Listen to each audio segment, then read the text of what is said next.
we're ready to go, so we're going to get started. Okay. Really quick, can you say and spell your name for us, please? Ronald Dunlap, D as in David, U-N-L-A-P as in Paul. Perfect.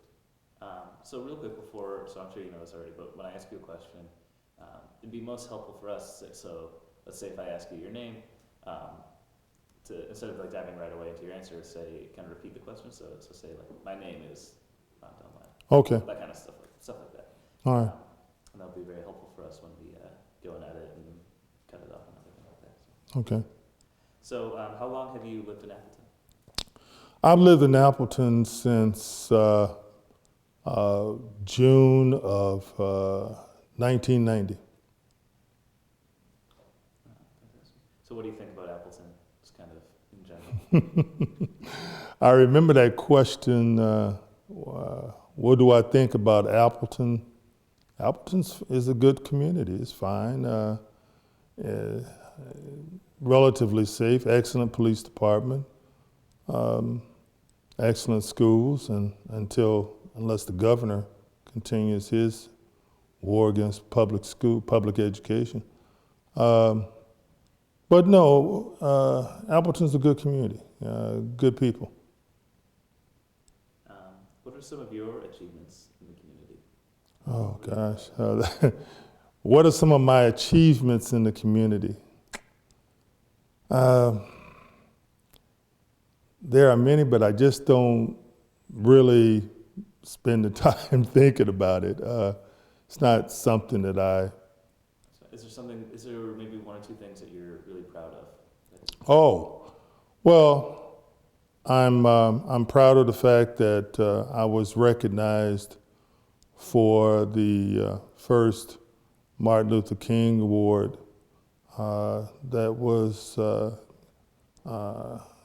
given to me in 1995.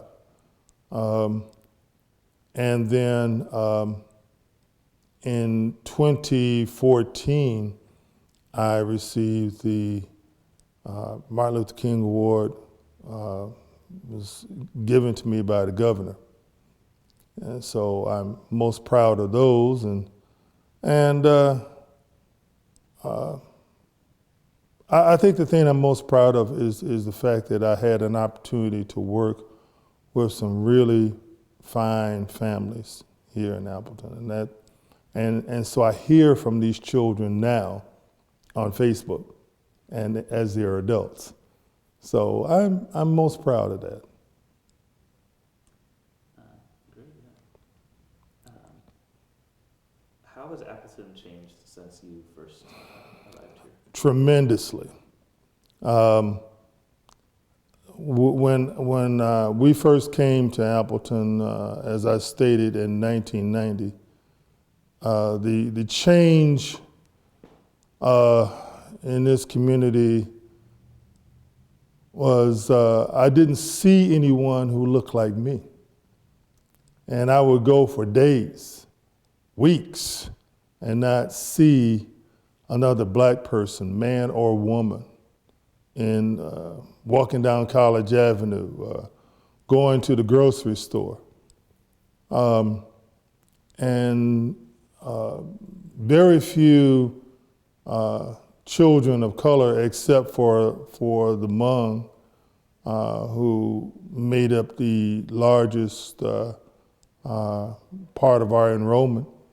But you did not see people who looked like me. And when we moved here, my wife and my daughter came with me. So we had a nuclear black family moving into an area that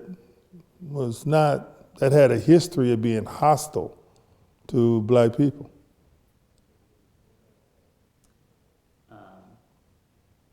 Great, you answered my next question. That's perfect. So have you, I guess when you say hostile, what do you mean by hostile? How does that apply? Appleton at one time was a sundown town. And I would encourage people to talk with Nick Hoffman, who is over at the castle. and the work that he's done in researching the black community that existed here at a time when we didn't think black people were ever in Appleton. And yet,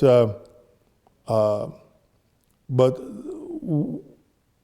the point was, black people were not welcomed here, even as recent as the 50s and 60s.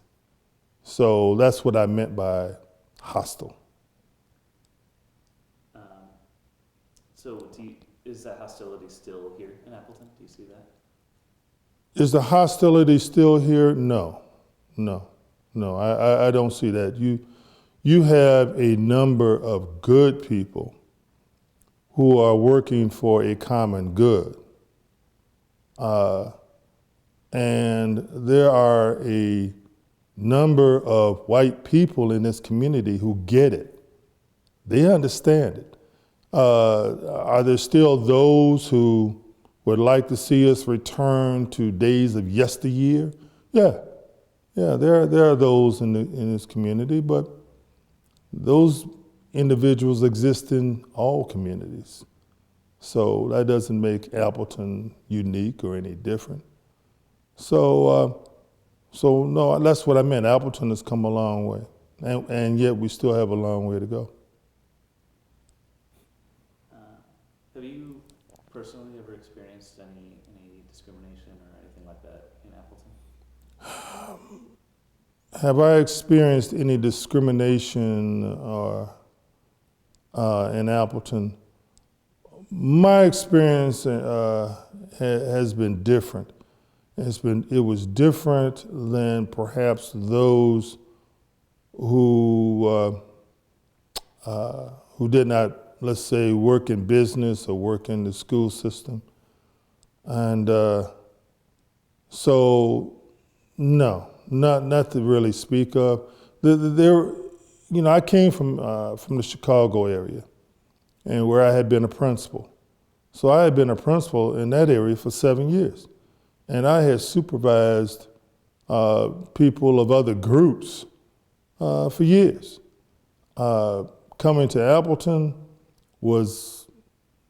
the experience was not going to be new to me in terms of supervising people at the elementary school level.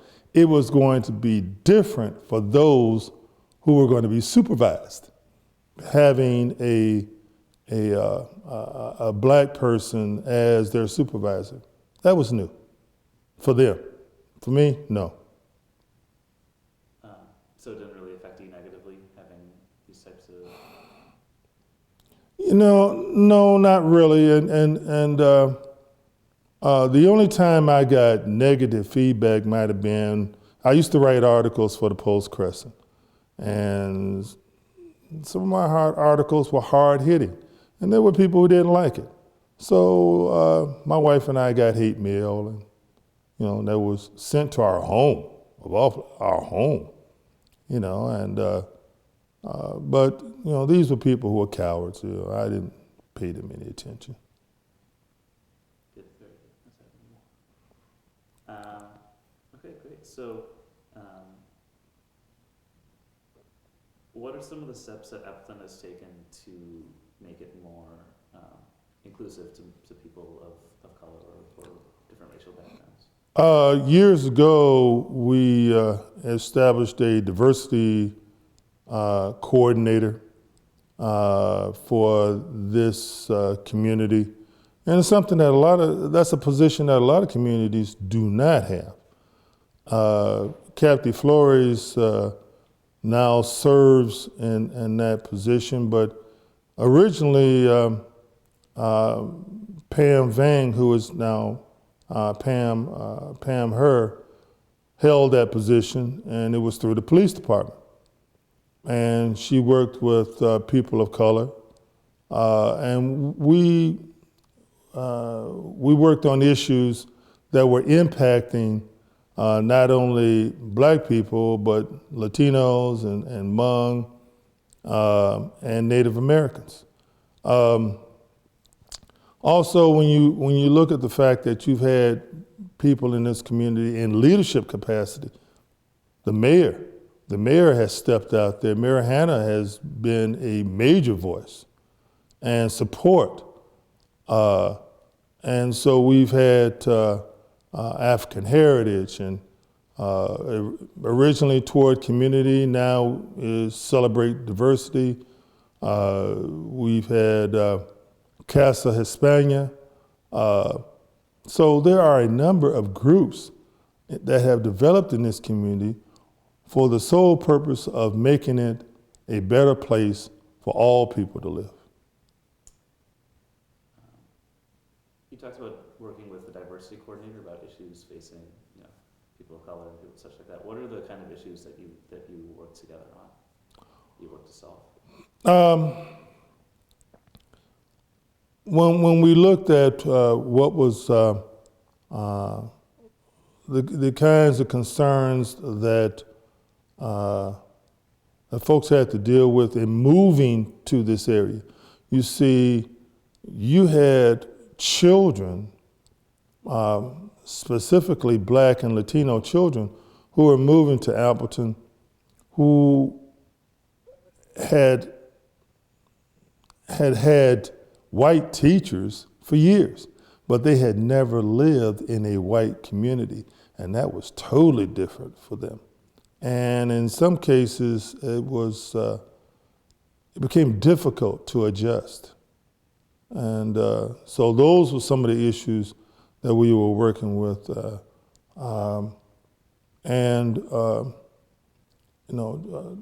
Talking with people about perhaps discrimination in various areas. So it was a voice, it was an outlet for people of color. And to this day, we still meet at the mayor's office to talk about various issues that are impacting members of the community, including students from Lawrence. Have you heard about any students from Lawrence having issues in the community? Oh yeah. It's specifically down here on College Avenue. We've heard about those. We've heard students from Lawrence specifically Black students from Lawrence, who have said that they've had negative experiences down on the avenue, and it doesn't surprise me. You mix alcohol and you get all kinds of negative behavior. Great. So what is your vision of Appleton in 5 years regarding racial issues? What do you think what do you think the community is going to look like in 5 years? Well, our schools will continue to be more culturally diverse. You look at the fact that our student body now in the public schools is about nearly 30% ethnic. So in 5 years, I see it climbing to maybe 35. But I see more people of color moving into this community. I see us continuing to have a forum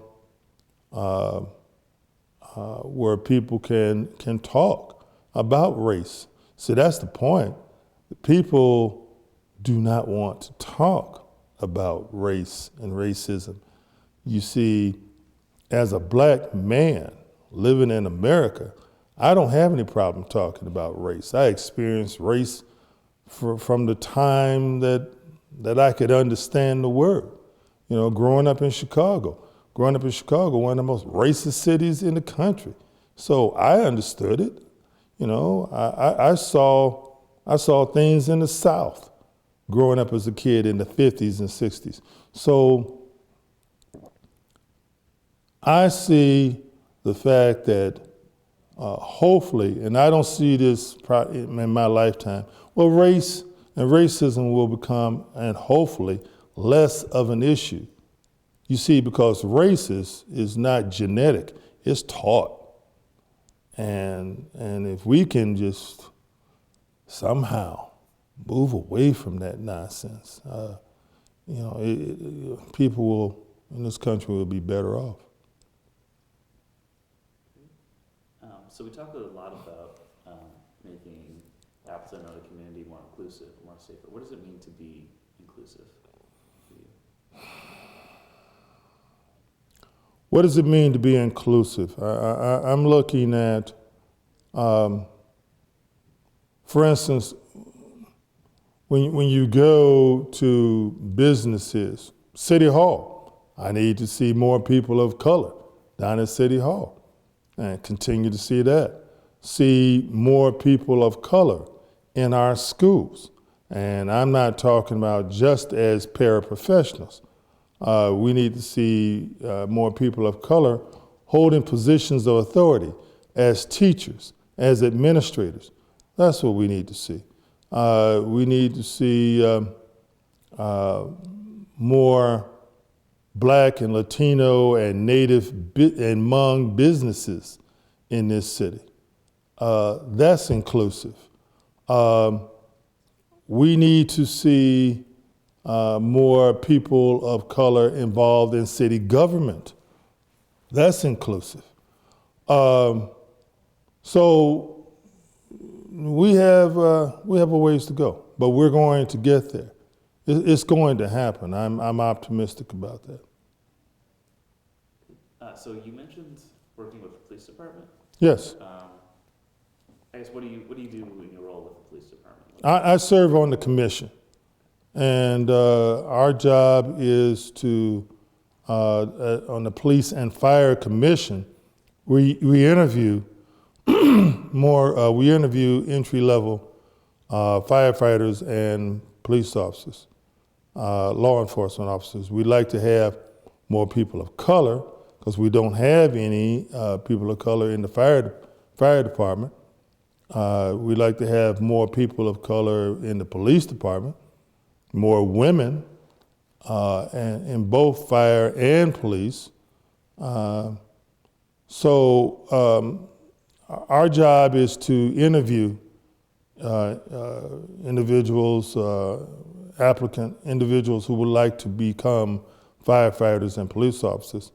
We also deal with discipline, but so far, since I've been on the commission for 5 years, that is something that we haven't had to address. So what can the police do, I guess, in terms of the problems that Lawrence students are having and just general feelings of not feeling safe? What can the police do to kind of help that issue? What can the police do? Is listen. I think the Lawrence students want to be heard. So, and then through listening, we can develop solutions. If you have a group of people who are not feeling safe, then that's a major problem. But it's not just the police. We're talking about all the citizens of the city of Appleton. And Lawrence is major to this city. So it's imperative that our students feel safe, not only on College Avenue, but any place in the city that they go. So going back to the question, what can the police do? I say continue to listen, continue to follow up, continue to make yourselves available to resolve issues or concerns of safety from our students. Our students are citizens just like anybody else, just like me. So um, I think sometimes Lawrence students may feel like they're not being heard, and they must be heard. How does Lawrence, what's Lawrence's place in the Appleton community? It's historic. Historic. That's another thing that Nick Hoffman did in his research. And he was working with people not only from Lawrence, but from African heritage. And in researching what Lawrence has done, Lawrence has been out there on the forefront when it came to fighting discrimination. And it wasn't easy. So anytime you're out there doing what's right, it's never going to be popular. You look at you look at what's going on politically. Stupidity always holds a high level of attraction. But when you are talking about serious issues and talking, having an opportunity to not only communicate, discuss with people, but you got to listen. And see, that's another thing that we don't do enough of. We don't listen. It's like what drives me nuts is when you're having a discussion with people and they're cutting you off and they're waiting to talk instead of listening, because see, it has to be a discussion. And that's what I see what we need to do. We need to listen, active listening. I think when we do more of that, we'll resolve a lot of issues here. Fantastic. So I'm out of questions. Danny, is there anything that you'd like to ask? I think I'm good. Yeah. Okay, perfect. There was one other thing too, because Joe had mentioned, when I left the school district in 2008, I went to work with CESA 6 and the Department of Public Instruction. And we were funded by a grant. And the purpose of that grant was to address racism in our public schools, because right now, black children, Latino children, and Native children are up against it in the state of Wisconsin, and you had school districts that were, and still school districts in this state that continue to be in total denial that racism exists in their, in their school district. Or they may say, well, we have one black child. Okay, what are you doing for that one black child? And it adds up nothing. And then you want to talk about hostile? Check out public schools in the state of Wisconsin. And I did that for 4 years. And when it comes to disproportionality, and you look at the number of black kids who are put in special education, who are placed in special education, and then we talk about the cradle to prison mentality, starts in the public schools. You look at the number of black kids, black and Latino and Native kids who are suspended and expelled from school.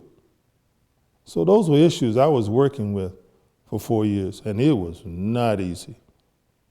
And yet there were some school districts that were very encouraging and really wanted to work on this issue. But we've got about 426 school districts in the state of Wisconsin. And man, it was, I would feel sad for a number of kids who would,